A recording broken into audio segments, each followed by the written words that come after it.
ছোটবেলা থেকে শুনেছেন সরস্বতী পুজোর আগে কুল খেলে বাগদেবী রুষ্ট হন। জানেন সরস্বতী পুজোর আগে কুল খাওয়া নিষেধ কেন? চলুন জেনে নেওয়া যাক।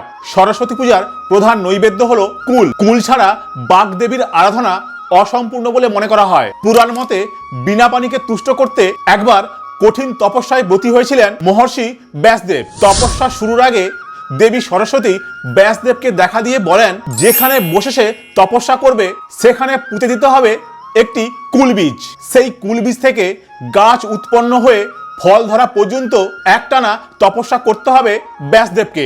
দেবী সরস্বতীর আশীর্বাদ স্বরূপ যতক্ষণ না গাছ থেকে কুল ঝরে পড়ছে তার মাথার ওপর, ততক্ষণ বুঝতে হবে দেবী সরস্বতী তার উপর তুষ্ট হননি। সরস্বতীর নির্দেশ মতো ব্যাসদেব সবকিছুই মেনে চললেন এবং এক সময় ব্যাসদেবের মাথায় ঝরে পড়েছিল কুল। সেই দিনটি ছিল মাঘ মাসের শুক্লপক্ষের পঞ্চমী তিথি। হিন্দু মতে সেই দিন থেকেই পালিত হয় বসন্ত পঞ্চমী। সেই প্রাচীনকাল থেকে সরস্বতী পুজোর আগে কুল না খাওয়ার রীতি চলে আসছে। ভিডিওটা কেমন লাগলো কমেন্টে জানিয়ে যাবেন।